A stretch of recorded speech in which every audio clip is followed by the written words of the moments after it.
ఒక బాలిక ఉర్దూ పదాలు రాయడం నేర్చుకుంది. ఇప్పుడు తెలుగు పదాలు రాయడం నేర్చుకోదలిచింది.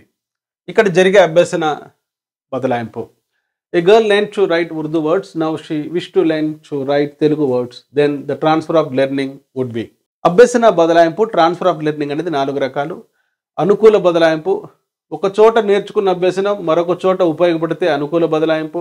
ఒక చోట నేర్చుకున్న అభ్యసనం మరొక చోట నేర్చుకునే అభ్యసనానికి ఆటంకం కలిగిస్తే, అవరోధం కలిగిస్తే దాన్ని వ్యతిరేక బదలాయింపు, నెగిటివ్ ట్రాన్స్ఫర్ ఆఫ్ లెర్నింగ్ అంటాం.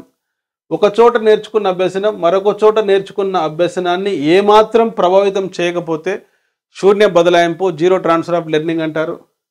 ఏదైనా ఒక వ్యక్తి ఒక నైపుణ్యాన్ని మరి 2 చేతులతో చేయగలిగితే, కొన్ని సందర్భాలలో మెదడులోని ఈ కార్పస్ కల్లోజం ద్వారా ఏదైనా ఒక నైపుణ్యాన్ని 2 చేతులతో కానీ 2 శరీర భాగాలతో కానీ చేయగలుగుతాం. కొంతమంది కుడి చేత్తో రాస్తారు, ఎడమ చేత కూడా పర్ఫెక్ట్గా రాస్తారు. కుడి చేత్తో బౌలింగ్ వేస్తారు, ఎడమ చేత్తో బౌలింగ్ వేస్తారు.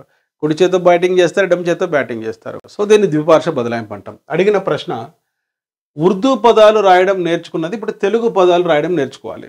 సాధారణంగా ఉర్దూలో రైట్ టు లెఫ్ట్ రాయడం జరుగుతుంది. ఇది ఉర్దూ కాదు, జనరల్గా చెప్తున్నా నేను. Right to left.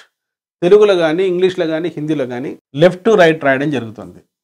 కనుక ఇక్కడ ఒక బాలిక ఉర్దూ పదాలు రాయడం నేర్చుకున్న తర్వాత తెలుగు పదాలు రాసేటప్పుడు జరిగేటువంటి అభ్యసన బదలాయింపు, వ్యతిరేక బదలాయింపు. ఎందుకంటే ఇక్కడ రైట్ టు లెఫ్ట్ రాయడం నేర్చుకున్న తర్వాత ఉర్దూ రాసేటప్పుడు, లెఫ్ట్ టు రైట్ రాసేటప్పుడు మరి అభ్యసనంలో కొన్ని అవరోధాలు ఉంటాయి. దీన్నే ప్రతికూల బదలాయింపు, వ్యతిరేక బదలాయింపు, నెగటివ్ ట్రాన్స్ఫర్ ఆఫ్ లెర్నింగ్ అంటారు. ప్లే స్టోర్లో ఎమిలీ అకాడమీ అని టైప్ చేసి నేడే యాప్ డౌన్లోడ్ చేసుకోండి. All the best.